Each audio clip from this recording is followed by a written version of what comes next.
bertanya, kira-kira kalau saya buat dosa apa sih efeknya? Ada bahayanya nggak? Ada bahayanya, dan luar biasa bahayanya. Di dunia akan datang bahaya yang berat, nanti kita sebutkan poin demi poin. Kalau meninggal tidak sempat taubat, sudah disiksa di dunia, di akhirat disiksa lagi. Yang pertama teman-teman, sempitnya hidup seseorang yang bermaksiat. Sumpek, gelisah, gundah. Gak ada orang yang buat maksiat itu lalu kemudian enak, gak ada. Bohong. Orang zina di kamar hotel, kemudian oh dia senang, enggak. Besok pagi dia bangun sumpeknya luar biasa. Gak tahu mau buat apa rasanya. Sumpek. Orang-orang non muslim tidak tahu harus kemana. Sumpek itu peringatan dari Allah supaya dia taubat, tapi dia nggak ngerti. Dia ulangi lagi zina besoknya, bertumpuk-tumpuk kesumpekan itu. Bahkan akhirnya ujungnya dikuasai oleh syaitan, akhirnya bunuh diri atau bunuh orang atau malah mabuk-mabukan yang berlebihan dan seterusnya. Allah berfirman tentang masalah ini, sempitnya hidup dan akan ada kegundahan, kegelisahan. Tidak ada dosa yang tidak mengalami ini teman-teman sekalian. Di dalam Al-Quran surah Toha, surah nomor 20 ayat 124. Surah Toha, surah nomor 20 ayat 124. Bunyinya a'udzubillahi minasyaitonirrajim. Wa man a'rada an dzikri fa inna lahu ma'isyatan dhankan wa nahsyuruhu yaumal qiyamati 'ama. Dan barang siapa yang berpaling dari peringatanku, maksudnya kata ulama tafsir berbuat dosa. Allah suruh sholat nggak mau sholat, Allah suruh jujur malah bohong. Ya.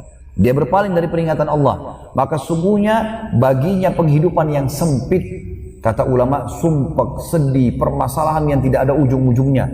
Dan kami akan menghimpunnya pada hari kiamat dalam keadaan buta. Kalau dia meninggal lagi tidak sempat taubat, di dunia sudah kena masalah, di akhirat lagi masalah lain. Yang kedua, orang yang berbuat dosa dan membuka pintu ini sesat dan jauh dari petunjuk. Susah untuk mendapatkan solusi dari masalahnya.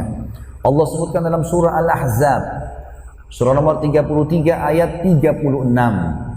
Surah nomor 33 ayat 36, A'udzubillahi minasyaitonirrajim. Wa ma kana lil mu'minin wala mu'minatin idza qadallahu wa rasuluhu amran ay yakuna lahumul khiyaratu min amrihim. Wa may ya'sillaha wa rasulahu faqad dhalla dhalalan mubina. Tidak patut bagi laki-laki mengaku mukmin dan perempuan yang mengaku mukminah. Apabila Allah dan Rasulnya telah menetapkan satu ketetapan, halal, haram, silakan nikmati halal, silakan kerjakan perintah, wajib atau sunnah, silakan jauh yang haram dan makruh, maka mereka masih punya pilihan lain. Tidak layak untuk orang mukmin itu. Nikmati halal, ya, tinggalkan yang haram. Itu kebahagiaan bagi seorang mukmin. Lalu kata Allah, barang siapa yang mendurhakai Allah dan Rasulnya, bermaksiat, maka dia telah sesat dengan sesat yang nyata. Tidak akan dapat petunjuk dari masalahnya. Jadi kalau kita sedang hadapi masalah teman-teman sekalian, bangkrut dari usaha, penyakit yang tidak sembuh-sembuh, ribut dalam rumah tangga tidak selesai-selesai, semua dosa. Tidak ada jalan lain kecuali kembali kepada Allah. Taubat, bersih. Apa kata sebagian ulama salaf? Saya tahu saya punya dosa, kalau tiba-tiba saya lihat perubahan terjadi pada istri saya tanpa sebab. Bahkan saya melihat perubahan pada tunggangan saya. Antum mau starter mobil jadi masalah, mau ini susah, mau itu susah. Apa saja. Bahkan tikus yang masuk ke rumahku, aku tahu karena penyebabnya dosa. Bayangkan. Sebagian ulama salaf menganggap kalau kakinya kesentuh batu, langsung mereka mengatakan inna lillahi wa inna ilaihi raji'un, astaghfiruka wa atubu ilaik. Ya. Kami milik Allah dan kami akan kembali kepada Allah. Ya Allah, aku bertobat dan beristighfar kepadamu. Langsung kakinya kesentuh. Kadang-kadang mau keluar hujan. Kadang-kadang mau pakai baju mungkin belum disetrika bajunya. Kadang-kadang semua ini teman-teman sekecil apapun adalah penyebabnya dosa. Makin bersih dari dosa maka makin siap semua fasilitas. Yang ketiga, ia akan selalu didampingkan syaitan. Kalau dia selalu buat pintu dosa, Allah sengaja kirim syaitan mendampingi dia. Jadi hidupnya jadi penuh ketakutan. Selalu programnya adalah maksiat dan maksiat. Sebagaimana Allah sebutkan dalam surah Az-Zukhruf, surah nomor 43 ayat 36. Surah nomor 43 ayat 36 yang bunyinya a'udzubillahi minasyaitonirrajim. Wa may ya'shu an dzikrir rahmani nuqayyid lahu syaitanan fahuwa lahu qarin. Barang siapa yang berpaling dari pengajaran, maksudnya berbuat dosa, dilarang tapi dilanggar, Barang siapa yang berpaling dari pengajaran Tuhan yang Maha Pemurah, Al-Quran, sengaja buat dosa dan melanggar apa yang ada dalamnya, kami akan adakan baginya syaitan yang menyesatkannya. Maka syaitan itu akan menjadi teman yang selalu menyertainya. Yang keempat, terancam masuk neraka kalau tidak sempat taubat di akhirat. Sebagaimana Allah Subhanahu wa taala menjelaskan, kalau meninggal tidak sempat taubat ini lebih berat lagi. Dalam surah An-Nisa surah nomor 4 ayat 14. A'udzu billahi minasyaitonir rajim. Wa may ya'sillaha wa rasulahu wa yata'adda hududahu yudkhilhu naran khalidan fiha wa lahu 'adzabun muhin. Dan barang siapa yang mendurhakai Allah dan Rasulnya, maksudnya bermaksiat dan melanggar ketentuan-ketentuannya Allah, niscaya Allah memasukkannya ke dalam api neraka sedang ia kekal di dalamnya dan baginya siksa yang menghinakan.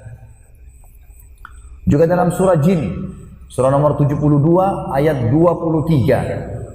Surah Jin, surah nomor 72 ayat 23. A'udzu billahi minasyaitonir rajim.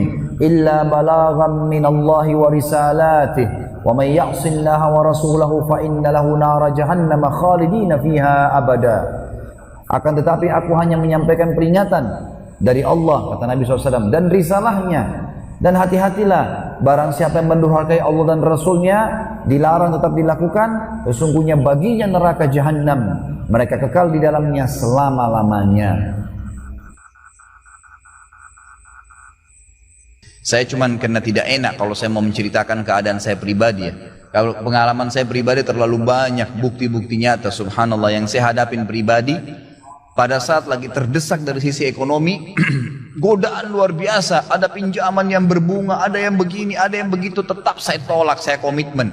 Sampai pada titik terakhir, titik klimaksnya saya pertahankan, Allah berikan jalan keluar yang tidak masuk di akal, ikhwan. Betul-betul tidak masuk di benak saya. Saya ceritakan salah satunya, pada saat saya ada masalah kemarin di Kalibata. Ini untuk diambil ibrah saja. Restoran saya buka 2 tahun 8 bulan. Kemudian saya pertemukan antara omset sama bayar sewa dan ya service charge-nya, karena di mall ada service charge maka tidak cukup, tidak berimbang. Saya merasa selama hampir 3 tahun tidak mendapatkan keuntungan. Lalu saya berpikir untuk menutup restoran itu, dan pada saat itu subhanallah saya berpikir restoran itu sudah saya tutup aja deh, saya jual aja. Mungkin dengan kesibukan dakwah, beberapa ikhwah juga yang saya amanahkan di situ sudah ada yang satu yang sudah niat mau kuliah, udah nggak bisa lagi lanjut. Saya bilang oke lah, baik. Selama 3 bulan vakum, nggak bisa bergerak sama sekali. Pada saat itu subhanallah 1 rupiah pun ikhwah saya nggak punya duit. Allah jadi saksi, saya bingung waktu itu bagaimana caranya untuk mencari jalan keluar nih. Jual restoran pun akan dilelang dalam kondisi murah, restoran itu sudah besar asetnya.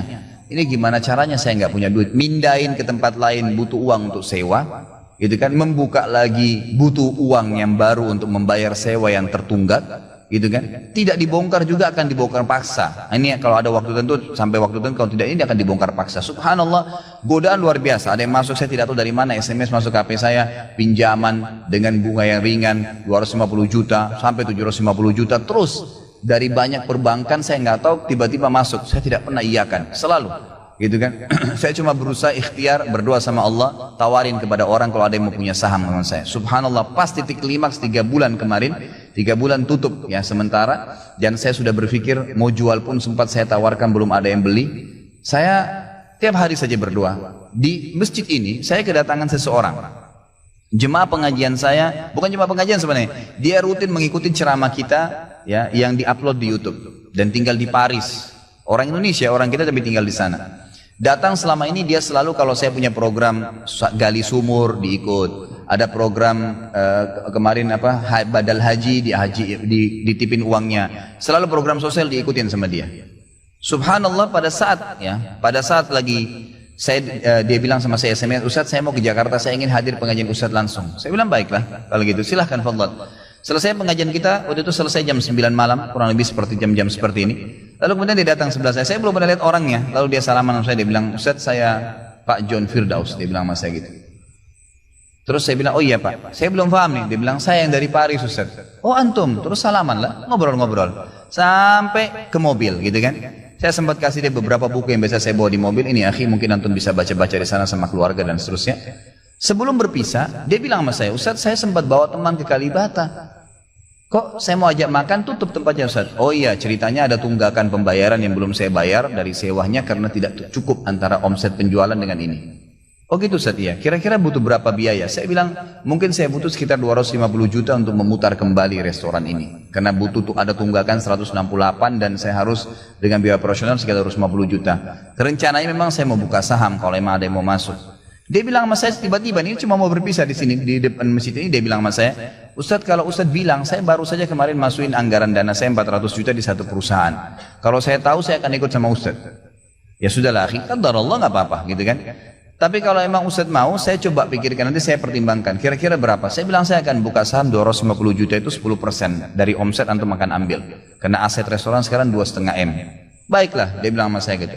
Saya pulang ke Paris ini, hari Senin saya berangkat, saya bicara sama istri, saya langsung kasih berita ke Ustadz, lalu saya kasih. Baiklah saya bilang kalau begitu. Dia pulang, subhanallah, saya pikir ya sudahlah, ini mungkin dia mau pertimbangkan lagi.